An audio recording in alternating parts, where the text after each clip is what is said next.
연휴였죠. 그래서 지난주 한 주 쉬고 또 오늘 방송을 하려고 하니까 좀 새롭게 또 긴장이 되네요.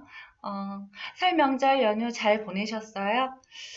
멀리까지 가셨던 분들도 계실 것이고, 그리고 그 연휴를 이용해서 가족들과 그 여행을 다녀오신 분들도 많이 계실 거라고 생각합니다. 설 연휴 동안 건강하게 잘 보내셨기를 바라면서 오늘 방송 시작하겠습니다. 지난주에 저희가 했던 거죠. 지난주가 아니라 벌써 지지난주죠. 지지난주에 저희가 했던 건데요. 붉은 여왕 효과에 대해서 알아봤었습니다. 그 붉은 여왕 효과는 계속해서 발전하거나 진화하는 경쟁 상대에 맞서서 끊임없이 노력을 해야지만 발전하지 못하는 주체. 그러니까 끊임없이 노력을 하고 발전을 해야지, 그렇지 않으면 결국은 도태된다는 그 이론이었죠. 붉은 여왕 효과라고도 하고 붉은 여왕 이론이라고도 하는데요. 이 붉은 여왕 효과는 도도새의 법칙과 조금 비슷한 면이 있었어요. 그리고 계속해서 뭐 발전해야 하고 경쟁에 뭐 이겨야 하고 이런 법칙들 위주로 어, 그런 법칙들 위주로만 계속 소개를 드렸던 것 같은데요. 오늘은 조금 다를 겁니다. 도도새가 어느새 저의 대명사처럼 이렇게 됐는데요. 저 도도새이지 않습니다. 도도새이지 않아요. 자, 그리고 지난주에 했던 맞춤법이죠. 든지와 던지의 차이점. 제가 설명하는 맞춤법이 더 어렵다고 해서요. 간단하게 하겠습니다. 든지는 양자택일. 이거 든지 저거 든지 둘 중에 하나를 선택할 때 든지라고 쓴다고 그랬죠. 예를 들면 던지는 과거의 원인. 뭐뭐 던지 이렇게 과거의 원인에 해당될 때 던지라고 했습니다. 그 예문을 먼저 볼게요. 가든지 말든지, 든지는 선택이라고 그랬죠. 가든지 말든지, 하든지 말든지, 앉든지, 서 있든지. 그래서 든지는 양자택일 중에서 하나를 선택하는 경우에 쓰는 말입니다. 그리고 던지는 얼마나 많던지 이미 경험한 거죠. 이미 그 과거의 원인이었어요. 얼마나 많던지 넘어질 뻔했어. 길이 얼마나 복잡하던지 길 잃을 뻔했어. 얼마나 뛰어다녔던지 다리가 너무 아파. 이런 식으로 과거의 원인에 해당될 때 그때는 던지를 써야 됩니다. 자, 요번 주도 역시 마찬가지예요. 지지난주까지는 제가 챕터 1부터서 챕터 5까지 이렇게 쭉 이렇게 하나하나씩 이렇게 살펴봤는데요. 그게 너무 시간이 많이 걸려서요. 그냥 한꺼번에 보도록 했습니다. 이번 주부터서는 이 챕터 부분은 그냥 한꺼번에 짜잔 하고 보여드리도록 하겠습니다. 그리고 이 챕터 5까지가 끝나면 저희 항상 있죠. 2주의 코테라 소식을 마지막으로 하겠습니다. 별풍당당님 별풍선 10개 감사합니다. 그리고 별풍당당님께서요. 밥 주세요. 많든지 적든지 이랬는데요. 많든지 적든지 든지가 맞는 것 같아요. 자, 오늘의 동화 같은 정책 자금입니다. 오늘 이야기는 욕심 많은 개예요. 이솝우화에 나오는 이야기죠. 여러분들도 너무 잘 알고 계실 건데요. 간단하게 이야기 살펴보고 그 정책 자금과 관련된 이야기를 한번 해보도록 하겠습니다. 그림이 나오나 봐요. 그림 출처 핑크퐁이라고 되어 있는데 이 핑크퐁이라는 저기에서 제가 이렇게 가져왔거든요.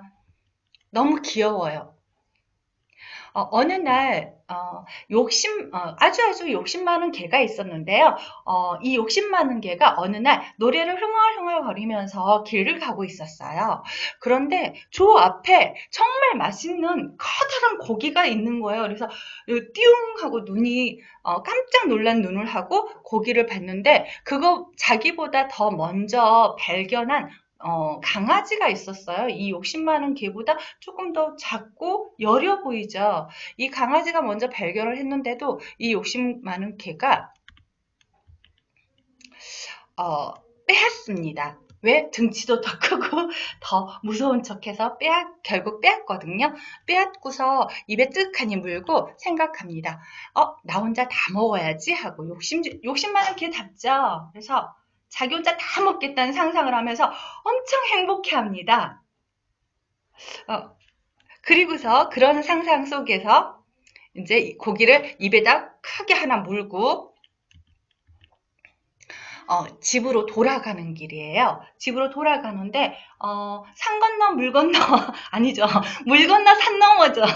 물 건너 산 넘어 자기 집을 가는데요.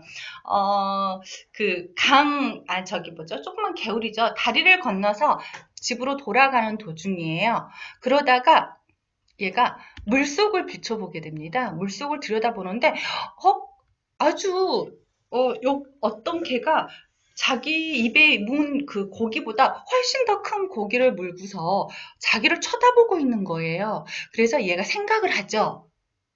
내가 저 고기마저도 꼭 빼앗아 먹어야겠다 라고 생각을 합니다. 욕심 많은 개니까요. 욕심 많잖아요. 그래서 자기가 다 먹고 싶은 거예요.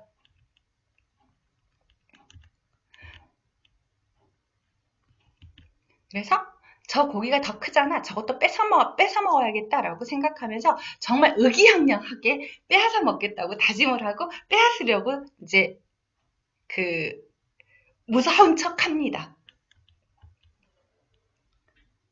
무서운 척 하죠. 입에다 고기를 잔뜩 물고서 활활활활 하면서 열심히 지저댑니다. 저 고기 나 달라고. 야, 네 고기 나한테 줘 하면서 활활활활 하면서 열심히 지금 지저대고 있거든요. 이렇게 이 고기를 입에다 물고 활활활활 하고 짖게 되면 어떻게 될까요? 그렇죠. 입에 물고 있는 그 고기마저도 퐁당하고 빠지게 됩니다. 그래서 자기 입에 물고 있던 고기가 지금 퐁당하고 개울물 속에 빠졌어요. 그래서 이 욕심 많은 개는 처음에는 그 욕심에 눈이 멀어서 물속에 있는 개가 자기라는 걸 못 알아봐요. 근데 물속에 빠뜨리고 나니까 이제 그 물속에 비쳤던 게 자기였다는 게 알게 된 거예요. 그래서 입에 물고 있는 고기를 잃어버린 다음에 지금 머리를 감싸지고 막 울죠. 울면서 왈왈왈 거리면서 울고 있는데요. 네, 별풍당장님. 정말 이 개는, 욕심 많은 개는 개망했어요. 완전히 망한 거죠. 자기 입에 물고 있던 그 고기마저도 잃어버린 경우 완전 개망했죠. 엉엉엉 내 고기야, 내 고기였어. 엉엉 욕심부리지 말걸 그랬어 하면서 열심히 후회해도 이젠 이미 늦은 거죠. 벌써 버스 떠났어요. 그죠? 자, 욕심 부리다가 자기 것도 지키지 못한 욕심 많은 개죠. 욕심 많은 개입니다. 여러분들, 그러니까, 지도사분들도 그렇고 사업을 하시는 그 대표님들도 그렇고 이 방송을 보시는 시청자분들도 그렇고 욕심 부리다가 내가 가지고 있는 것마저도 지키지 못하고 내가 지금 하고 있는 사업마저도 아니면 내가 하고 있는 그 과제마저도 성공하지 못하고 잃어버린 경우가 망쳐버린 경우가 꽤 있을 거예요. 저도 그런 경우 꽤 있거든요. 별풍당당님 계속 별풍선 주시고 계시는데요. 정말 감사합니다. 별풍당당님 사랑합니다. 이거는 아부하는 거고요. 욕심부리다가 내 것도 못 지키는 경우 참 많은 것 같아요. 그리고 어떤 기회가 왔을 때 나한테 온 기회인데도 내가 붙잡지 못한 경우 그런 것 같은데요. 내가 선택한 과제가 있어요. 요즘 요 근래에 소상공인 뭐 이렇게 지원 사업이라던가 뭐 제품 공정 뭐 개발 사업이라던가 여러 가지 사업들이 지금 계속 나오고 있는데요. 공고가 뜨고 있는데요. 여러분들이, 그리고 시청자분들이, 그리고 전문 지도사분들이 이렇게 도와주겠다고 선택했던 과제가 있다면 그 과제를 위해서 최선을 다하는 거, 그게 필요할 것 같아요. 아니, 내가 선택한 과제보다 저 과제, 다른 과제가 더 돈을 많이 주는 것 같아. 더 조건이 좋은 것 같아. 하시면서 여기저기 기웃거리다 보면 결국 내 것도 지키지 못하고, 그리고 여기저기 이렇게 내가 선택한 과제를 도움받을 수 있는 곳이 어디 있을까? 이것도 여기저기 기웃기웃 거리다 보면 정말로 좋은 곳을 못 만날 수도 있습니다. 일단 저희 그 코테라 한국기술협회 한국기술개발협회를 선택을 하셨다면 믿고 함께 가는 마음도 중요할 것 같습니다. 괜히 여기저기 이렇게 문 두드리시다가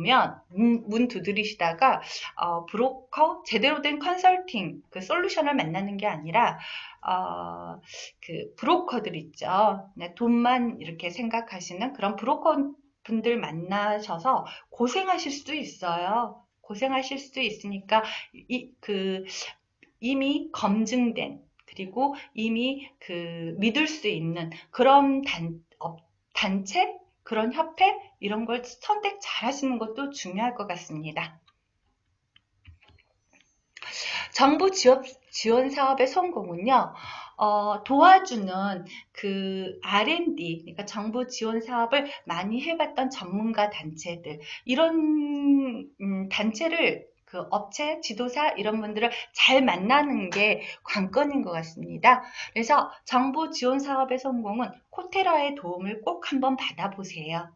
어, 그 내가 지금 하고 있는 그 아이템, 내가 추진하고 있는 아이템이 있다면요, 코테라에 이렇게 문을 두드려 보시고, 그 다음에 어떤 사업이 좋은지 이런 것도 문의해 보시고, 그리고서 이렇게 차근차근 준비하시는 게 오히려 지름길일 수 있어요.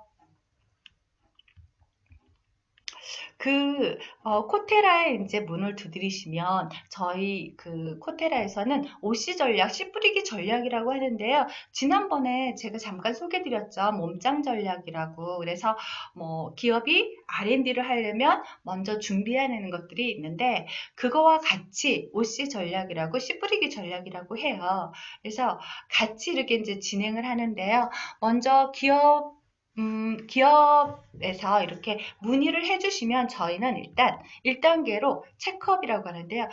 그 기업의 현황을 파악합니다. 전문위원들께서 나가셔가지고요. 기업 현황을 파악하게 되고요. 그리고 그 기업에 맞는 과제 목표, 과제가 어떤 거가 있는지, 어떤 과제를 목표로 해야 할지를 선정을 합니다. 그리고 이제 코칭을 하죠. 전문 지도사분들께서 이제 나가셔서 기업체와 이제 같이 진행을 하시면서 코칭을 해드리게 됩니다. 어떤 부분은 어떻게, 이런 부분은 어떻게, 이렇게 해서 전략적인 면도 이렇게 도와드릴 거고요. 기업의 부족한 부분도 알려드릴 거고, 그래서 코칭을 하시게 되고요. 그리고 이제 사업 계획서라든가 뭐 이런 것들을 하실 때 교정과 검수를 같이 도와드려요. 그래서 어떻게 진행을 하는 건지, 그리고 어떻게 써야 하는 건지, 그리고 이렇게 저기 하시면 전문위원 분들께서 읽어보고 이렇게 하나하나 다 저기 해주세요. 어떤 부분은 이렇게 하는 게 좋겠다라고 조언을 해드리고요. 저희 협회장님이 이 부분에서는 굉장히 많이 도움을 주세요. 많이 도움을 주신다기보다 거의 하시지 않을까 하네요. 그리고 마지막으로 컴피티션이라고 하는데요. 맞춤 전략을 이제 수립을 합니다. 대면 평가에서는 어떤 전략으로, 현장 평가에서는 어떤 전략으로 나가면 성공률이 높더라 하는 게 저희 협회는요. 그 노하우가 차곡차곡 많이 쌓여져 있어요. 그래서 충분히 만족하실 수 있게 이 단계별로 이렇게 도와드리니까 한번 저희 협회에 문의를 해보시기 바랍니다. 별풍당당님 계속 별풍선을 쏴주시고 계시는데요. 제가 리액션이 조금 약해서 제대로 응대를 못 해드리고 있는 것 같아요. 감사합니다.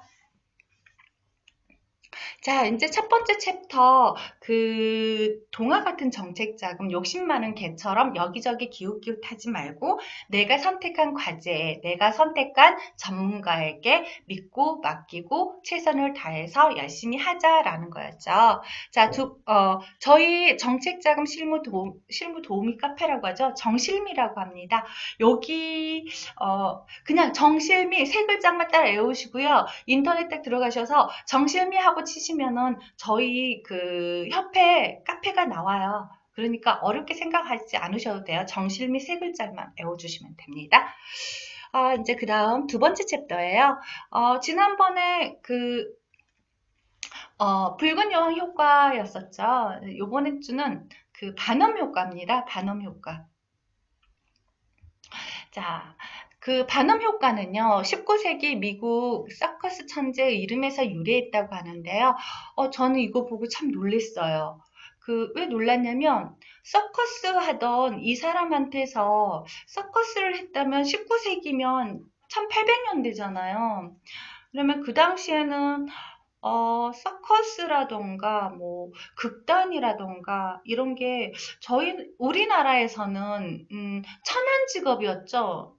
1700년대, 800년대, 이때는 좀, 무시하고 천하게 여겼던 그런 직업인데, 그리고, 미국이라고 해서 크게 다르지 않다고 저는 알고 있거든요.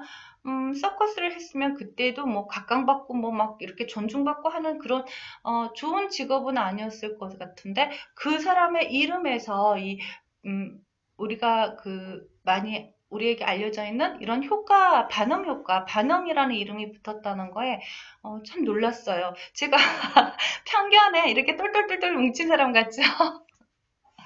어쨌든 이제 서커스 천재, 서커스 하던 서커스단에서 일했던 사람의 이름에서 유래한 게 반음 효과라고 하는데요. 솔직하게 말씀드리면 반음 효과 이거 준비하면서 저 처음으로 알았어요. 반음 효과가 뭔지 몰랐었거든요. 무식이 철철 넘쳐 흐르나요? 자, 반음 효과는요, 보편적인 성격 특성을 자신과 일치하다고 일치하다고 믿으려는 현상을 반음 효과라고 한다는데요.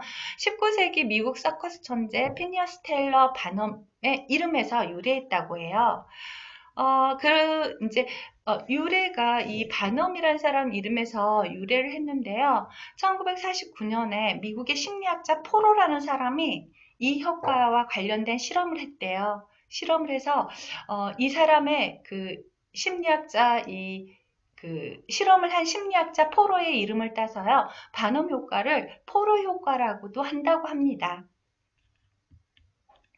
1949년에 이 반음 효과와 관련된 실험을 한 사람이 포로죠. 포로인데, 이 반음 효과라는 용어는요, 미국 심리학자 밀이 56년에 처음으로 명명했다고 해요.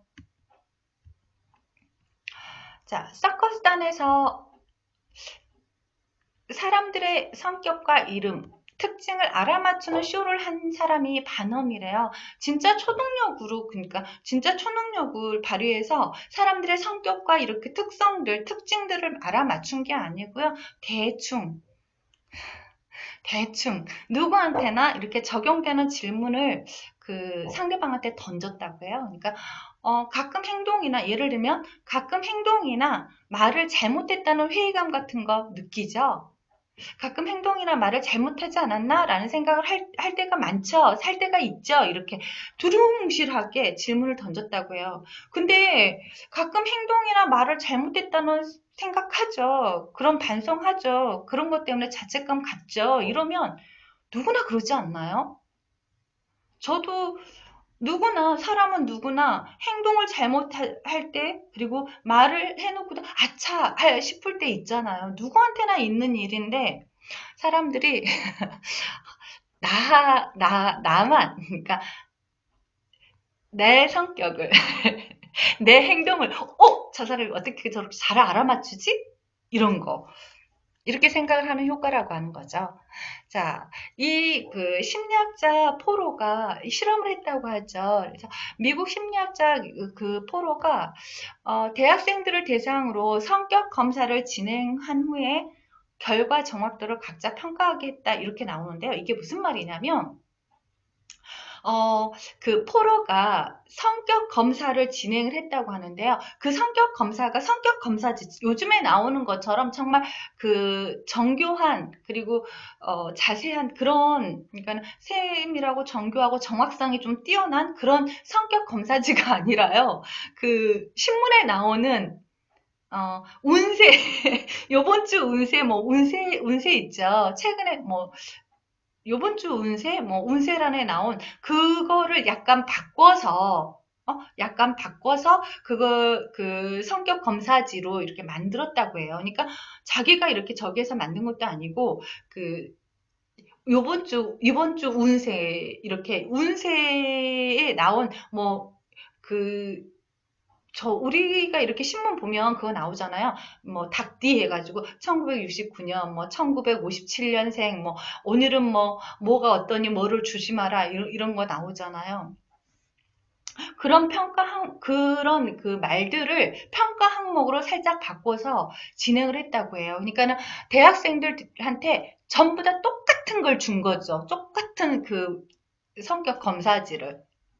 근데 이 대학생들이 성격 검사를 진행한 후에 얼마나 이 검사지가 정확한지를 평가를 하라고 했대요. 그러니까 내 성격하고 이 검사지의 결과가 얼마나 정확하게 나왔는지를 체크를 해보라고 했대요. 그래서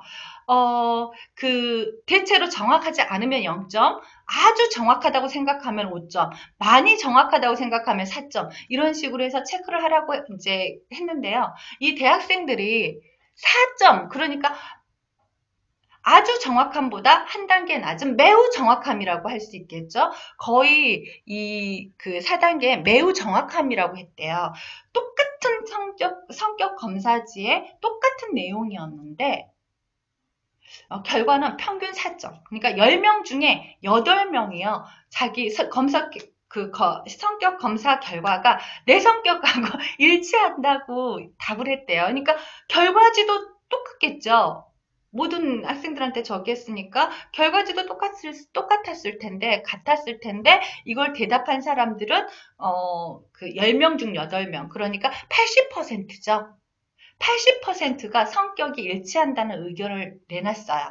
그러니까 결과가 나왔어요. 동일한 성격 검사 결과였는데 80%가 나하고 맞아 라고 똑같아 내 성격과 똑같아 이런 그 결과가 나왔다고 해요. 그래서 이 실험 결과로 알 수 있는 게 그 결과지 내용 중에 있었던 것들인데요. 당신은 남들에게 사랑과 존경받고 싶은 욕구가 있습니다. 누구나 있지 않아요? 약간씩? 누구나 약간씩 있잖아요. 그러니까 보편적인 거, 누구나 있을 수 있는 그런 그 문제지가 그런 문제였던 거죠. 누구에게나. 내면에는 아직 활용 못한 에너지가 잠재해 있습니다. 누구나 잠재해 있잖아요. 이런 문제였던 거예요. 그래서 이 반음 효과를요, 간파한 듯 보이지만 모호한 부분이 너무 많다. 그러니까 가득하다. 누구에게나 통용되는 풀이다. 이게 그 심리학자들이 이야기하는 이 반음 효과의 내용들이라고 해요. 그래서 혈액형 유형이나 타로 카드 있죠. 타로 카드도 일종의 반음 효과라고 그 심리학자들이 그, 음, 반응 효과라고 이렇게 의견을 내놓기도 한다고 하는데요. 그러니까 혈액형 유형이나 타로 카드를 봐서 그 내용이 나오는 거 이렇게 말을 해주는 게 정확한 그 내용이 아니라 정확한 게 아니라 누구에게나 통용될 수 있고 이렇게 보면 뭐 이럴 수도 있고 저렇게 보면 저럴 수도 있고 이런 내용이라고 이제 내용이라는 의견을 내놓고 있다고 해요. 심리학자들은. 그래서 혈액형 유형이나 타로 카드도 반음 효과의 일종이다. 그래서 우리가 사주를 보러 가도 똑같은 이야기를 들어도 어때요? 나하고 맞는 것 같죠? 왜? 정확하게 표현을 하지 않아요. 이렇게 된다, 안 된다, 이렇게 이야기를 하지 않고, 그런 부분들이 있어서 그런 것 같습니다. 그러면 이 반음 효과라는 게 왜 일어날까? 궁금하시죠? 왜 일어날까? 일어나는 이유가 있을 것 같죠? 있는데요. 심리학자들이 이렇게 파악을 해본 바로는 심리학자들 의견으로는 불안이 많은 사회에서, 사회 상황에서 그 반음 효과가 발생한다고 해요. 나만 특별한 게 아니라, 그러니까 나만, 그러니까 보편적인 보편적인 거에 나를, 그러니까 맞춘다고 해야 되나요? 그러니까 보편적인 거를 그러니까 누구나 다 겪을 수 있는데 나만 겪고 있는 것처럼 나만의 특성인 것처럼 그러면서 이렇게 이제 점이나 미래가 불안하니까 점이나 사주나 타로 카드 이런 거 많이 보는 것 같은데요. 저도 타로 카드 좋아해요.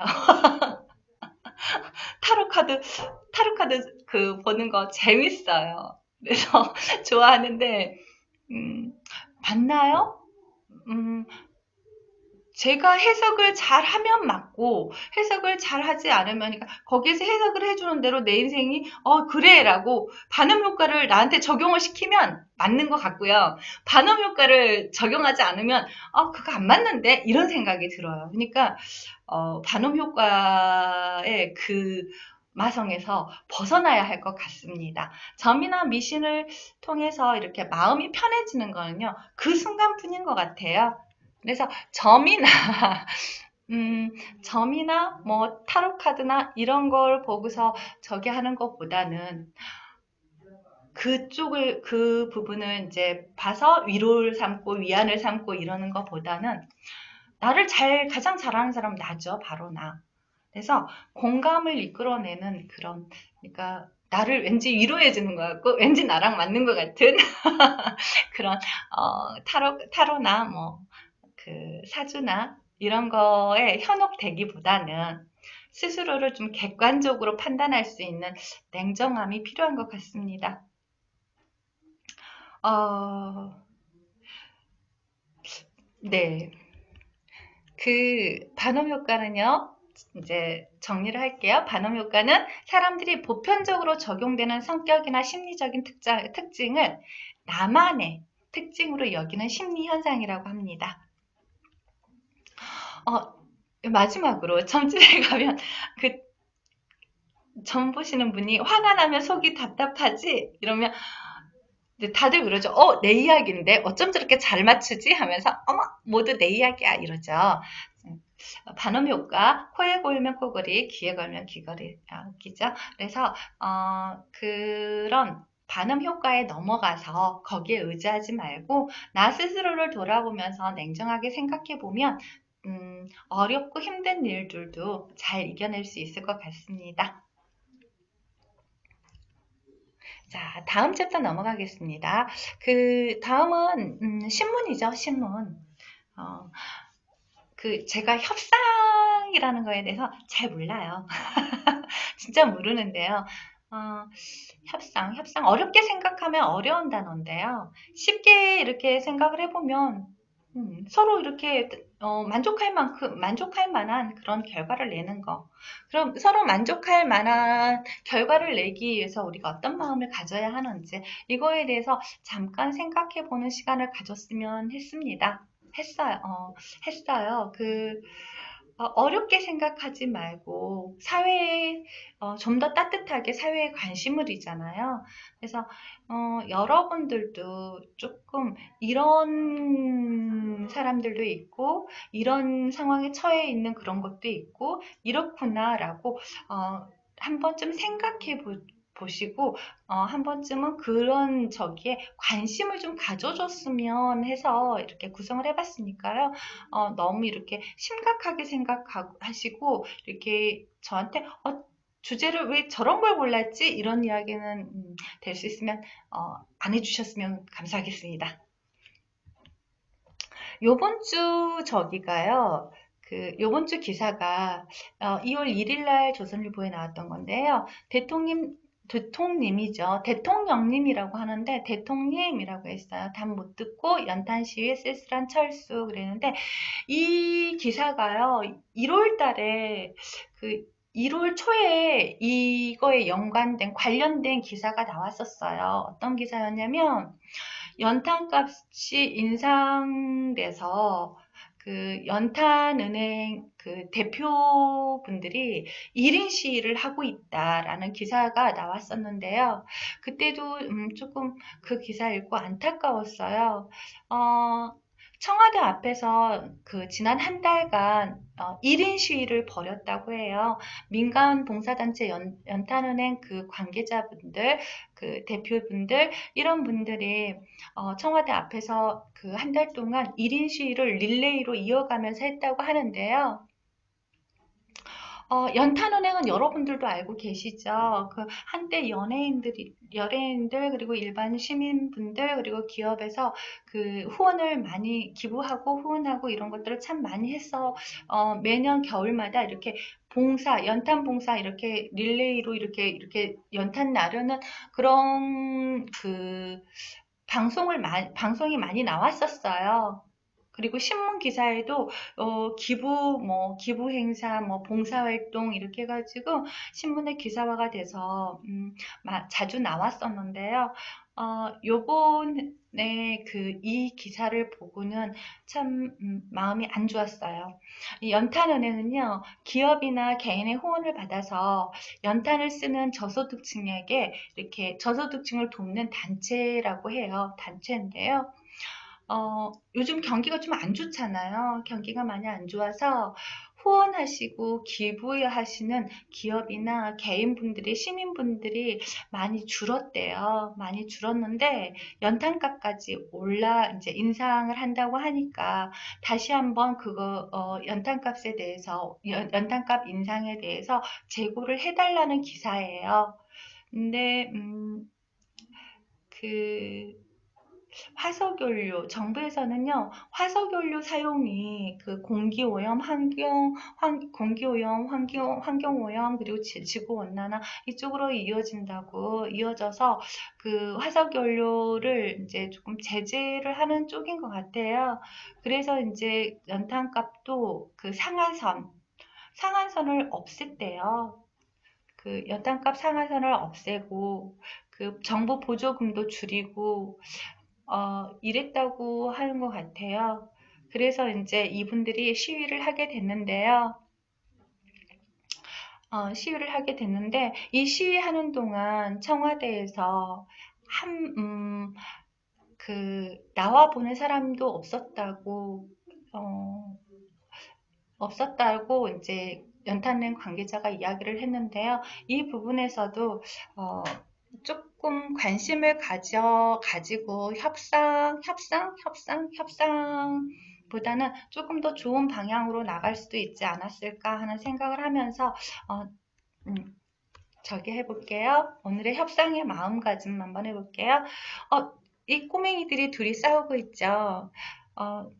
안 논대요. 서로 안 논다고 하는데 이거를 서로 안 논다고 흥흥 하면서 이미 이제 마음이 상한 이 상태를 갈등이라고 하죠. 갈등. 인간은 사회적 동물이다. 이거는 소크라테스가 했던 아주 유명한 말이죠. 인간은요, 나는 나를 중심으로 해서 부모님, 그리고 자식, 부모님과 나 사이에 여러 가지 상호작용이 일어나죠. 그리고 자식과 나 사이에서도 상호작용이 일어나요.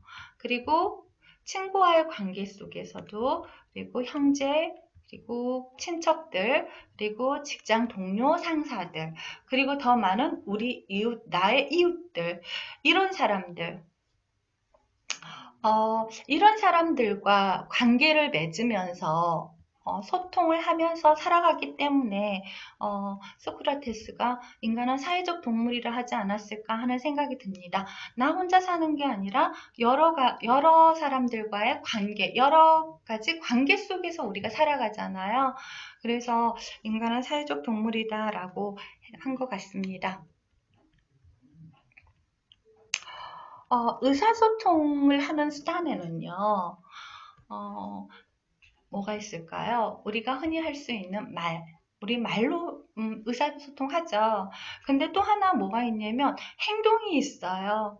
그래서 말보다는 우리가 행동을 더 많이 믿는다고 하죠.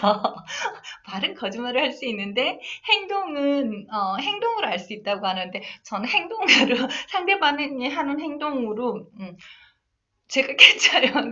이렇게 딱 눈에 띄지 않으면 저 사람이 무슨 생각을 하는지, 무슨 말을 하는지, 무슨 생각을 하는지, 이렇게 행동으로 나한테 하고 싶은 말이 뭔지 잘 캐치를 못 하겠더라고요.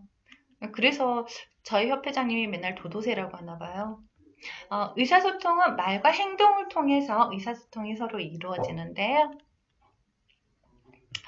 어, 의사소통은 그러니까 말과 행동을 통해서 서로 간에 상호작용에 의해서 일어나는 거죠. 나 혼자서만 이렇게 의사소통을 할 수도 없고, 나 혼자서 뭐 이렇게 삐치고 갈등이 일어나고 뭐 이런 게 아니죠. 상호작용에 의해서, 누군가와 상호작용에 의해서 일어나는데요.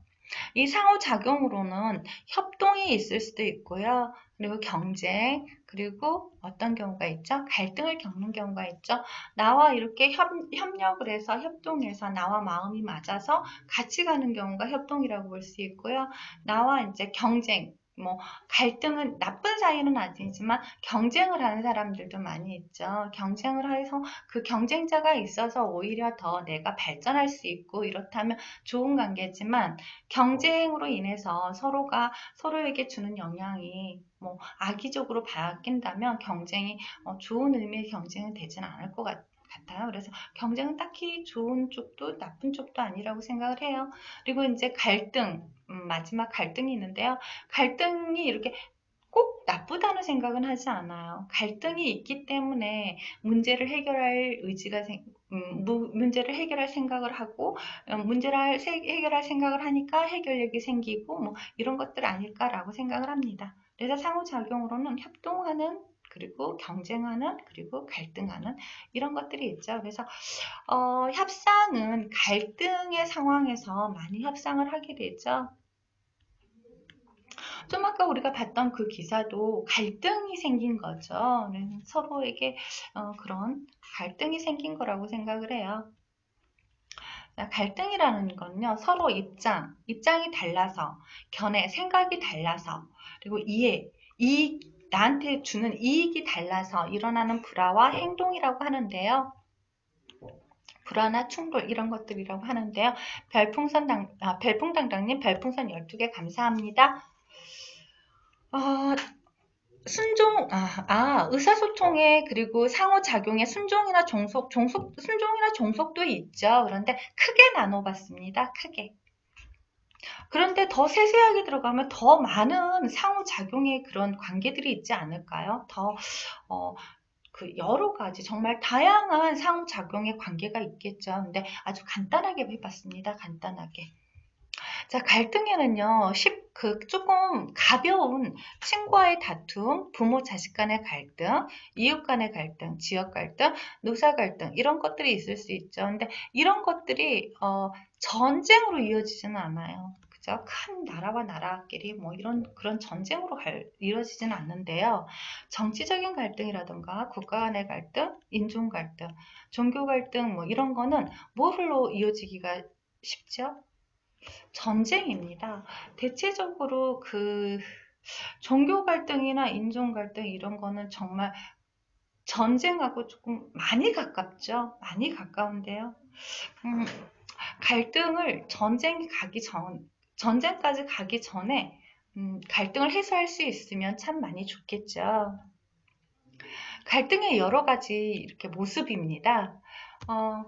연인인지 부부인지 모르지만 개인과 개인과의 이런 갈등, 가볍게는 이런 것도 있고요. 노사관계의 갈등이죠. 그리고 여기는요, 시리아 내전 상황이에요. 내전. 나라 안에서 이제 뭐 반정부군과 정부군과 이렇게 싸우는 건데요. 많이 불행한 경우죠. 많이 불행한 경우인 것 같아요. 그래서 시리아에서 난민이 많이 발생하고 있죠. 그리고 미국으로 그리고 우리나라로 뭐 이러는데요. 우리나라로도 그 작년에 난민들이 그 제주도 쪽으로 이렇게 들어와서 뭐 받아들여야 된다, 받아들이지 말아야 한다 의견이 굉장히 분분했는데요. 어, 어, 방송이라 제 개인적인 그런 의견을 말씀드려도 되나? 음, 저희 아이하고 이 부분에 대해서 이제 난민에 대해서 좀 이야기를 해봤었는데요.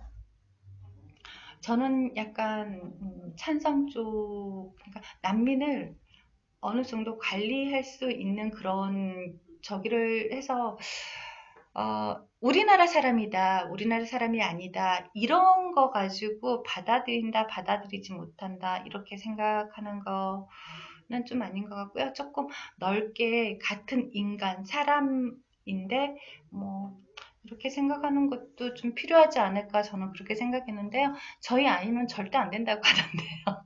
절대 안 된대요. 저희 아이 같은 경우는 그 다른 저기가 아니라 저희 아이 같은 경우는 무슬림이라 프랑스나 영국, 뭐 이런 독일 이런 나라에서 그 무슬림 난민들이 어떻게 했는지, 뭐 어떻게 정착했는지 이런 것들을 막 열변을 통하면서 안 된다고 하더라고요.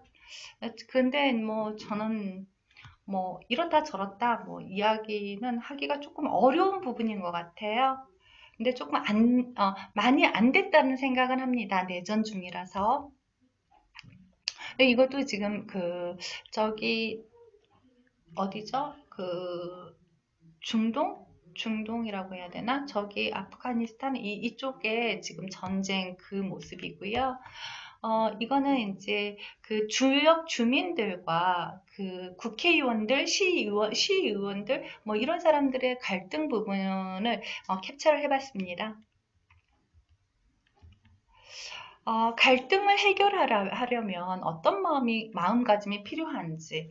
갈등이 일단 일어났으면 그거를 해결을 해야 하잖아요. 안 그러면 계속 마음이 불편하고, 뭐, 좀 안 좋죠. 그래서 갈등을 해결하려는 태도도 여러 가지가 있습니다. 한번 볼게요. 그냥 피해요.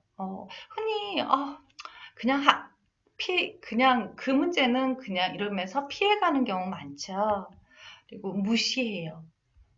그리고 참아요. 꾹꾹 눌러서 참는 사람들 많아요. 특히 부부관계에서 많이 이러죠.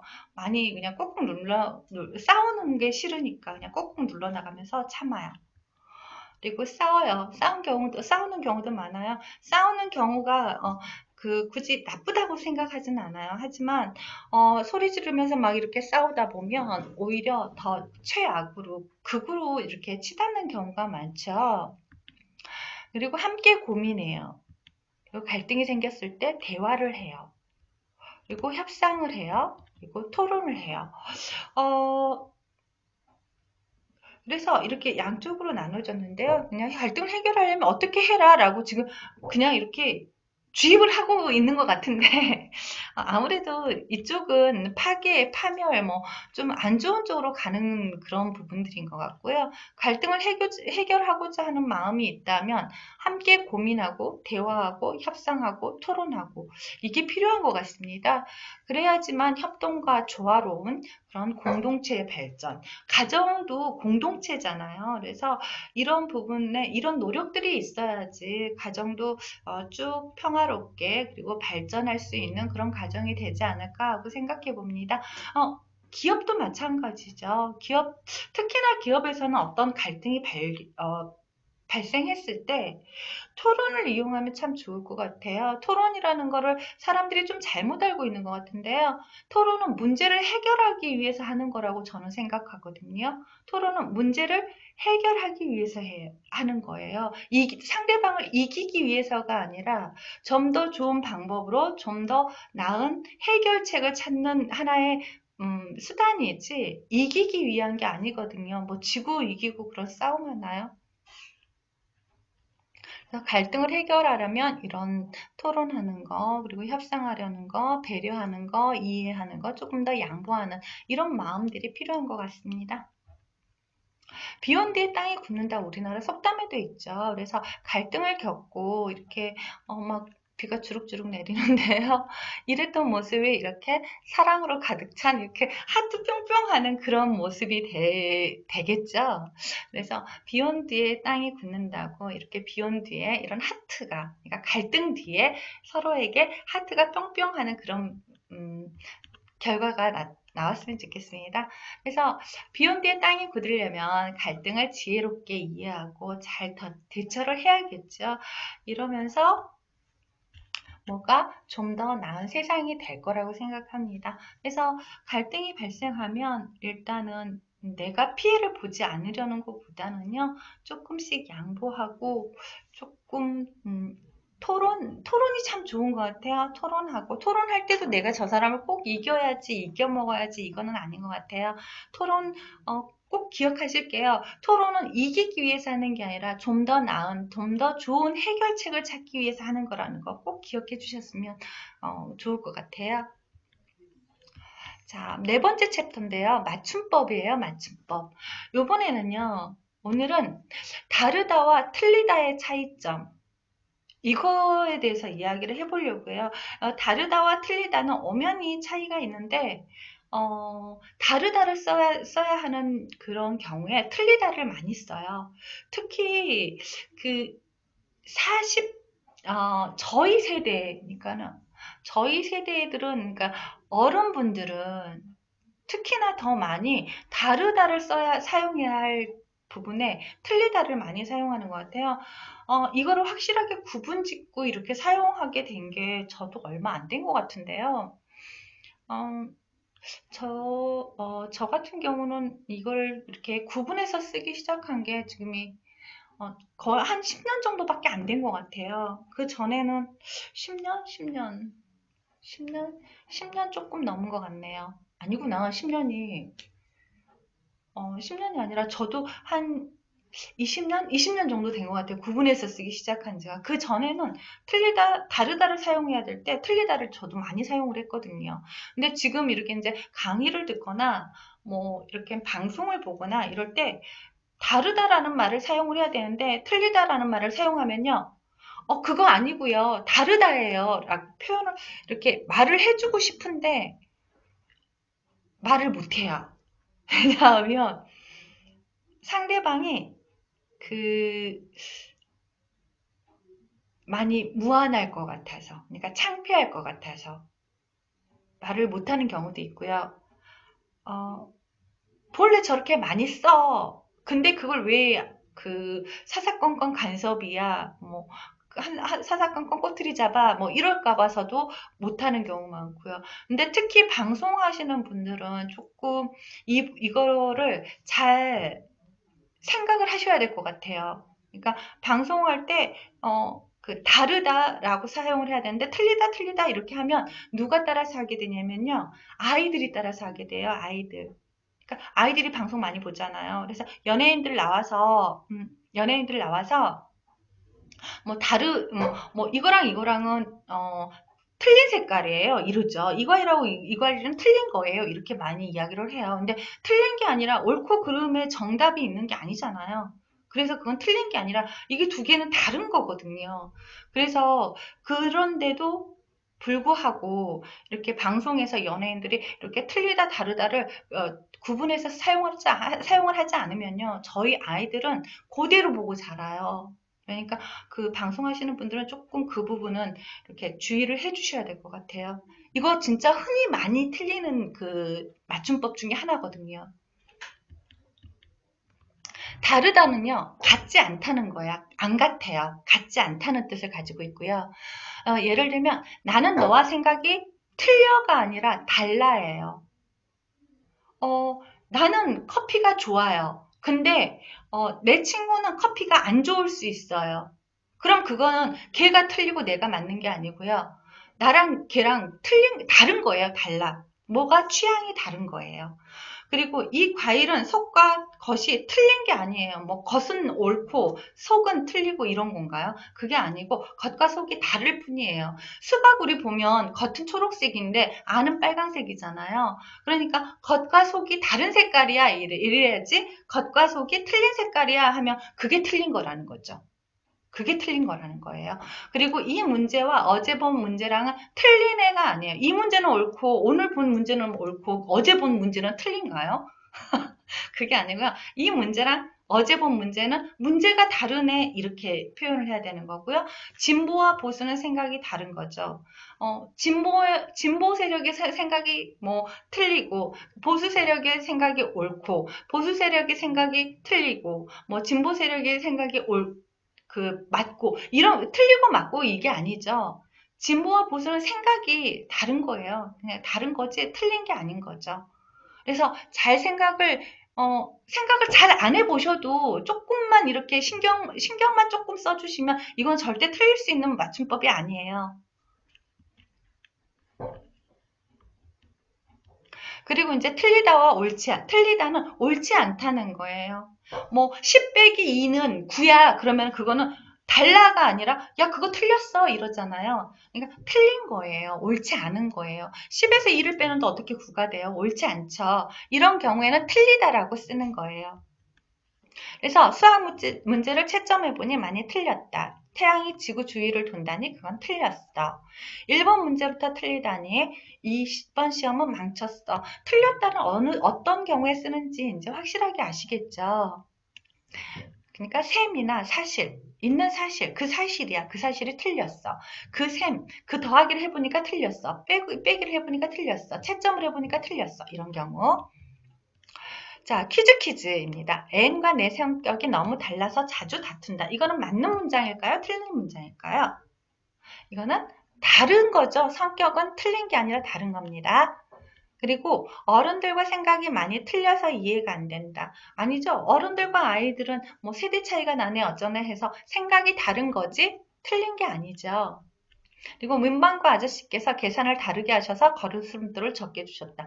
계산을 다르게 한 게 아니라 틀리게 한 거예요. 틀린 거예요. 그래서 거스름돈을 적게 준 거죠. 그리고 연극 발표에서 대사를 틀리지 않고 발표를 마칠 수 있어서 기분이 좋았다. 이거는 틀리지 않은 게 맞죠. 그리고 다른 팀과 우리 팀의 실험 결과가 틀리게 나왔다. 틀리게 나온 게 아니에요. 실험 결과는 얼마든지 다르게 나올 수 있는 거죠. 틀리게 나온 게 아니라. 그래서 이 문장은 틀렸습니다.